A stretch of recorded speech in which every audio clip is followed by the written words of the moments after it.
you for voting us Yuba Sutter's Best in multiple categories, including financial advisor and wealth management firm for the past 5 years. You can find more information at shawassociatesinc.com or 530-674-1150. Shaw & Associates is proud to support community radio. And thank you very much, Shaw & Associates, Dave Shaw. And historically speaking, we're a pretty rich area, aren't we, darn it? Absolutely. Good morning. Well, welcome into the studio. Sue Moyers and David Read, members of the Yuba County Historic Resources Commission, basically fans of Yuba Sutter history, aren't you? Absolutely. Oh, it is fantastic. And it's nice to just discover things. That's the joy of it.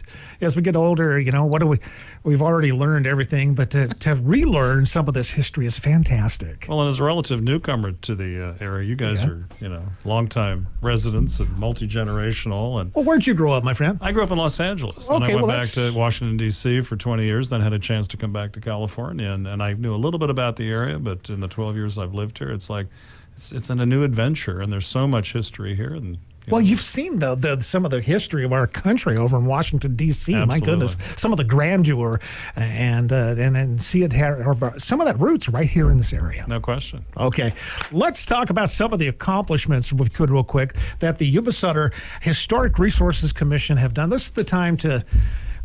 I know this is tough to show off. No, but it's not.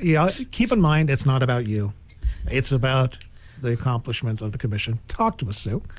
Well, we started this commission about 5 years ago. Okay. We just wanted the county to be more involved, and we don't have a museum, and so we have some amazingly talented and gifted and resourceful people. Like you. Authors. Well, I'm generational, and my granny just said, you have to share this, and so that was my plight in life. But then we've been able to pick up commissioners along the way, and David was added the last year. We're so excited to have him, and what he's bringing to the commission is bringing us forward. Some of us are kind of older, and we don't have those skills and that experience that David had. So those are the kind of people that are on this commission, and there are so many firsts that happened in Marysville that pertain not only to Marysville, Yuba County, but the state of California and our country. I'm just reading a book about our Civil War involvement. If I could pause right there, tell me about those, a few highlights. The first? Yeah, the firsts in this area that the rest of the world doesn't know about. Well, I can lead right into one of our first Saturday talks is the history of PG&E started right here in Marysville. David Knight put gas, electric, lights into our library and took it all down through the Carquinez Straits, and he sold that to became PG&E. The Rideout Bank, the first 7 banks in California, were sold to an Italian gentleman and became Bank of America. Yeah, right originally here in Bank of Italy, wasn't it? It was. Yeah. But it was the Rideout Bank before that. And now, Levi Strauss was here before he went to San Francisco, and he started making jeans here. The Macy's brothers started here. Are you saying somewhere there might be a $750,000 pair of Levi jeans tucked away somewhere here? I wish, That'd because be gold-plated, right? No, that's what they're worth. he actually didn't make them here because he just had the white cloth. Yeah. But he moved to San Francisco because the miners, nobody would work for him. And so once he discovered the little tiny grommets, that he bought that patent, then he moved to San Francisco, and that's where he started. And he dyed them from the famous blue indigo color coming over from England because they were wearing this canvas material that was stronger than the wool material he had here. So I learn something every time I hang out with you. So, so cool. Now, this is the kind of stuff we're going to be able to learn in these talks and tours. yes. Tell me about them. Well, they happen the first Saturday, unless there's another event. Like you'll see in March, Buckeye Festival is going to be the first Saturday, so we've moved to the second Saturday. But we like to have something for the community, and the governor has asked that the first Saturday, all museums and historical events happen and be open to the public. So we started this many moons ago, having something historical to come and see in Marysville, Yuba County. And so that's what we did. And so I gave you a little itinerary of things that are coming up. And during the time of COVID, it's very hard. David can talk about that. He's very generously, the arts, the Yuba Center Arts and Culture Center. Yeah, well, they're kind of our home base now. We have that wonderful theater with all the equipment and everything, and we can social distancing. But we have to go by the rules, and we want want everybody to be safe. So this is a different time to doing indoor talks. But you know what? This is, we could talk about the history of the flu epidemic of 1918. I see pictures of people wearing masks back then, Nothing new, yeah. The Black Plague killed half of the world's population. The bubonic Black Plague, half of the world's population when it came through. So if we've made it through that, we can make it through this one, right? Of course. Okay. You just got over it. So I know. So David's going to talk a little bit about the history of the commission, but I just want to talk about I don't know if this is on camera for everybody. Yes, you can see it right now. We just recently had a donation, and this is what we do. We get artifacts and donations. Historical people don't know what to do with it. This is a centennial publication done by the Appeal Democrat from 1860 to 1960. And in it, they go back and they give historical credit to all these things that happened in Marysville and Yuba County. And that's the kind of things that we get. And so most everybody knows about Frank M. Booth. So in 1960, this was a publication dedicated to his memory and his business. And so you can kind of see the ads and what's going on. That was a big newspaper. They were a lot bigger then, weren't they? Oh, yeah. So this is the front page of it. I didn't want to tear this apart. But of course. You can see the drawings and how much the paper has changed since then. I don't know if this is in the camera's eye or everything. Yeah, you can see it. So in this is some of the very first authors that of Marysville. David, did you know that the first novel written in California was published in Marysville in 1850? I did not know that. You have to come to my talk too. Yeah. Well, it's got a most unusual name. It's called Edwina the Mountain Bird, Romance of California, founded in fact by Dr. J.P. Poehler. And so there's only one copy in existence, and it's in a community library. So we're working on finding out more about that. But Yellowbird wrote a book. W.T. Ellis wrote a book. Peter DeLay wrote a book. Henry Delamere wrote stories and stories and stuff. Sure. Miss that guy. Also, there's some contention that we actually had the first powered flight in this area. You've heard about that, right? I've heard that story, yeah. Well, I know I've seen a picture of the first passenger flight. Yeah. Was supposed to take our baseball team to a Woodland game, but instead the sponsors wanted to ride it and the team had to ride a bus. And that's what's on that picture. The team is there, but they didn't actually get to ride on it. And there's several pictures of it. So I don't know if we had the first flight. We've credited with the first passenger flight. Okay, that's the official, but there's a lot of stories that get passed down along, and history gets a little changed a little bit. David, if I could, I always ask you, what is art? Yeah. Now I'm going to ask you, what is history? Well, what's history? It's our collective story as a community, as a society. There's, I think, different aspects of it. I'm certainly not a historian. I'm not schooled in these matters and haven't studied it nearly to the extent that Sue has. You don't have to be. It's our story. Yeah. It's our story, and that goes as far as you want it to go, whether it's local or state or national or global, right? Oh, wonderful. The story of humankind. Yuba College is speaking of art, having auditions for a play, a historically accurate play about astronomy, I believe so. I read about that, yeah. Night sky or something like that. I hope they'll be able to do it in person. I do too. We've been doing virtual for 2 years like the rest of us. So. It's going to be nice. It's going to be interesting. Well, we're learning to live with it, right? We are. We are adjusting. Yeah, we are adjusting. Tell me more about the commission itself, if you could. And how do you get involved? And what are you looking for people? Are you looking for help?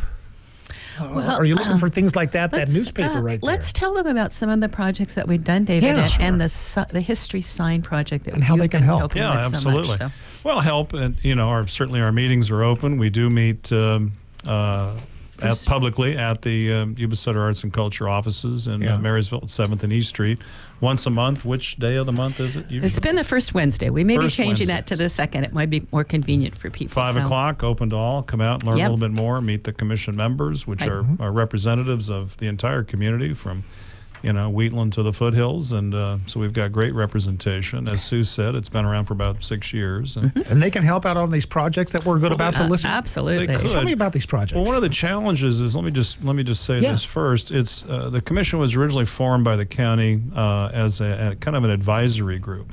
And that's fine. So Sue and the team, before I got involved, have worked on a lot of projects like preserving county assessors' records, which is, again, part of the narrative for Yuba County. But we started talking this last year about doing something a little more tangible, maybe being allowed to apply for grants. Maybe it's Yuba Sutter Arts and Culture acting as the fiscal sponsor. We're waiting for final approval from the supervisors, Kevin Mallon, the staff, to give us a little broader reach, if you will, so that we can fund some projects. One of the big ones right now is the help me out, Sue. The Yuba County Three Rivers History Trail. Hey, I got it. Boom, boom, boom. What's that acronym? We'll have to look at that. But it's an exciting project where we have the first Saturday tradition where some of the museums are giving talks and tours of the community to do tell local history. We want to take that a little bit further and make it accessible so that visitors coming to town, coming to the county at any time, any day of the week, can kind of do a self-guided tour. So how does that take shape? Well, it's a matter of putting up signs, murals, information panels, if you will, kind of like you go to a national park and here's the structure. What is this? Bunker Hill in Boston. Yeah. I was there last summer. Tremendous signage around that park. There was no docents in sight. This is the same idea, except we're going to add a QR code to each of these signs. So you take out your smartphone, you hold it up to the QR code, and here's a local actor or reenactor, someone telling the story. Hey, at this site, such and such occurred out in front of the Mary Aaron Museum. They're only open once a month? Yes. Once a month. And this would be a great story about the Mary Aaron Museum, for example. And there's so many examples of that throughout the community. Are you just going to do the prominent history, or go maybe some of the shady stuff? Things like we want to tell the whole story. The whole story. Like we had the mad bomber that bombed the what is that? Right at the base of the bridge, the Chinese restaurant used to be. Oh. Used to be an underground a bar there with a pool. You can see the pool, and somebody dropped some dynamite in there. We're going to use you in that video and put you on the QR code about that location. Well, I'm talking about the wild history of D Street in Marysville. Oh, yes. Oh my goodness! That's part of the fun of it. The place at Silver Dollar, fantastic history. Oh my gosh! I can imagine the QR code in front of the Silver Dollar. We'll have these signs professionally designed and mounted, again, just like at a national park. Wonderful. And with that QR code to really bring it to life. So if there's no, it's not the first Saturday, you happen to be in town on the third Wednesday, you can still do a tour. We'll do initially a printed brochure that'll guide people through the sites, where these signs are located. Eventually, we hope to have an app. So you go to your phone, you go, all right, where am I? Oh, cool. Here I am at the Silver Dollar. And you go over there and you read the sign, you look at the images, and access that QR code. So I can see like the arches. That would be a great one. Oh, yes. Or maybe in the near future, I hope it's going well with the Cotton Rosser statue. Yep, absolutely. That'd be nice to have that, just to stand there, look at him, and see the story, and maybe see a video of him or wrestling cows down at the Cow Palace or something. And one thing David didn't mention, that it's going to be an addition for all of the fourth grade teachers in Yuba County. The curriculum that will be in the video will have points from the state standards. So teachers can't take their kids on field trips, and fourth grade studies local history. So they can send their kids or go on field trips on some of these signage places, the historical sites, and the points will be included in the script. So they know that anybody that goes there, they can write some of that off for their curriculum, meeting their standards. Who says we don't have a museum? The entire area It's a living museum. A living museum. Oh, what a great Except Sue tagline. keeps winding up with all these artifacts, and it's like, wow, where do we? There's this great this place. ephemera, There's this place on E Street. Was it 724 E Street? I'm not quite sure. Which one? The Arts Council. Oh, 624. Yeah. 624. Well, we just cleaned everything out. Wait a minute. That's the great thing about having you on board, David. What a great marriage. We've got the facilities. And, facilities. We're passionate. And the passion, because what is art? People take art history. Oh my goodness, I'm doing a lot of stuff about that. I just watched something last night about Michelangelo and and the Vitruvian Man. It's history. It's art. I know that thing. Yeah. Oh, amazing. And it's funny. I just pulled out an article. Historic preservation is art. Oh, okay. So there's an art to it. Presenting that history. yes. And so we get actors involved. We get graphic designers doing the layout of the And signage. costuming. Yeah, and the storytelling. I mean, the narrative is there, as you pointed out, and we want to tell it all: the good, the bad, and the other. Well, when are we going to see this? Well, it's So, Well, we're working on it now. This is a costly project, and we're hoping to partner. Mary Erin Museum has put up some funds, and a trust fund that was established when Bob Criddle passed away. The family is donating $500 from that fund, and so we have to get some matching funds. And David, our grant writer here, is going to work with the water agency because they're doing a Three Rivers History Trail, and we want to put signs up with that. So we're working with Belon Hadamia, the designer, I believe that would be the right term. Consultant. And so we're working with all of these people to bring it together. And Abby from the Arts Council has made some designs, some preliminaries, and we're meeting other sign ordinances with the cities and the counties. So we're meeting with all these people. We're trying to meet with everybody we need to, so when we actually get started on this. And we're hoping in the next couple of months to have an actual product and get it started. I hope so, because we need to talk with these people, because people that are really interested in history, we're passing away at a greater rate. Well, and we need to get these documented. Absolutely. And let's also make very clear that we're talking about the history, not just 1849 forward. We're talking 10,000 years ago forward. So we'll certainly be collaborating with Enterprise Rancheria, Pat Bennett at the American Indian Education Office, which is part of Marysville Joint Unified School District, The Kulu to tell that Village story. up at Hammond Grove, where the water agency is looking at putting in an interpretive history center at Hammond Grove and Sycamore Ranch, which was the site of the Kulu Village. And so David's working with them right now. To have that the will bark be included. houses there. Yes. I'm sorry we lost that. I know John Nicoletti had worked on that many years He ago. did. So we want to bring that back. So we tell that complete history. It's interesting how this history, our history, fits in with the rest of the world, with the settlers and the immigrants in this area. I guess the flavor of that home country.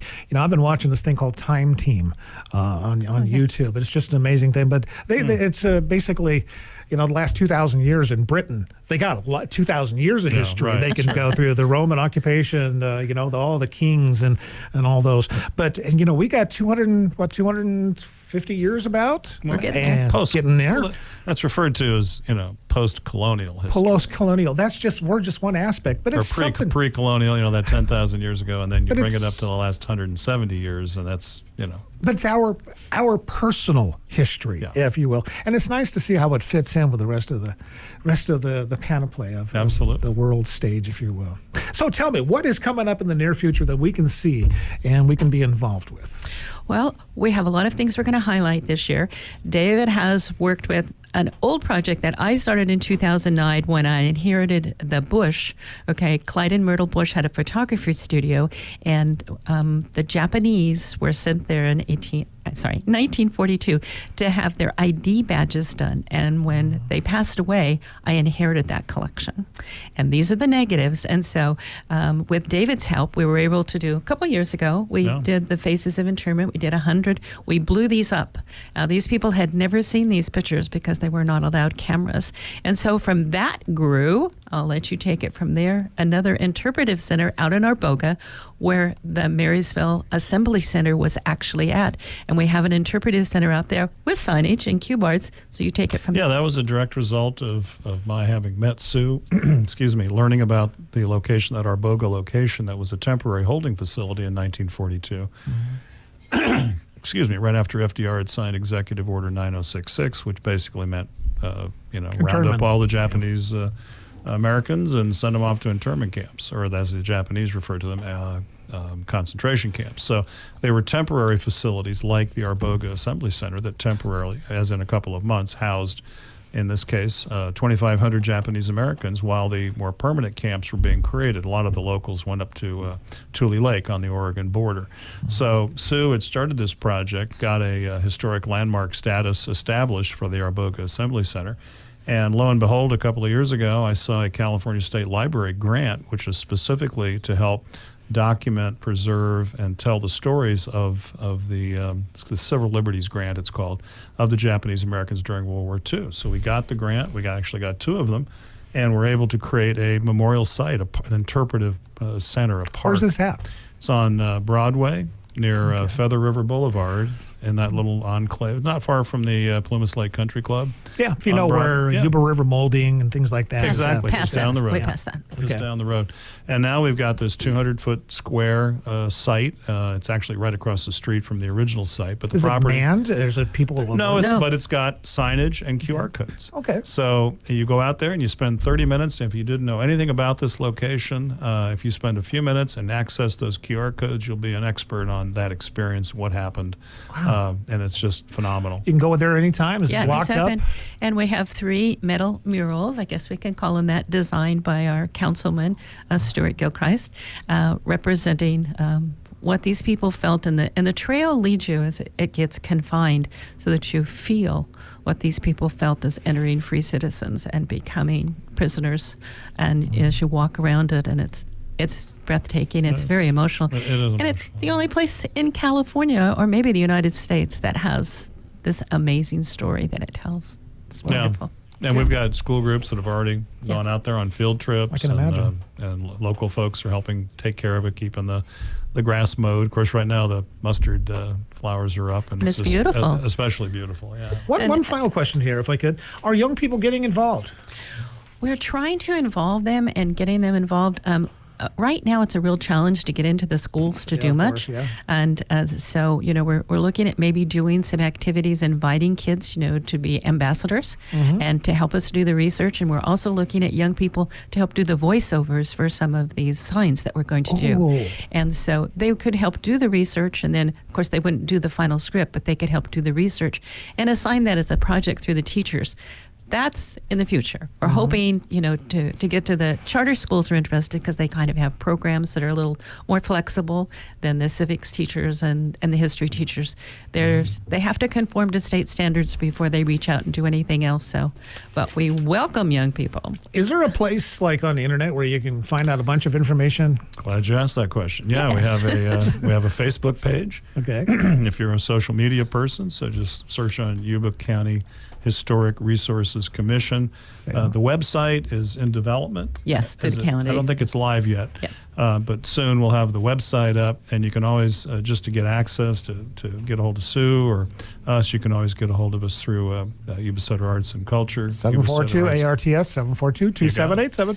Find out about the scheduled upcoming talks that Sue's putting on. And again, we're very proud to continue the spirit of collaboration with all the local history groups, all the work that Sue has done, and help to support that effort. Living history. That's The us. entire county of Yuba. Yuba County Historic Resources Commission. Sue Moyers, David Read, thank you very much for what you do, because, those who forget history are doomed to repeat it. This community Bill. interview is made possible by Shaw and Associates. I'm Dave Shaw, President and CEO of Shaw & Associates. For over 65 years, Shaw & Associates has been your trusted local expert for wealth management, tax, accounting, and payroll. Thank you for voting us Yuba Sutter's best in multiple categories, including financial advisor and wealth management firm for the past 5 years. You can find more information at shawassociatesinc.com or 530-674-1150. Shaw & Associates is proud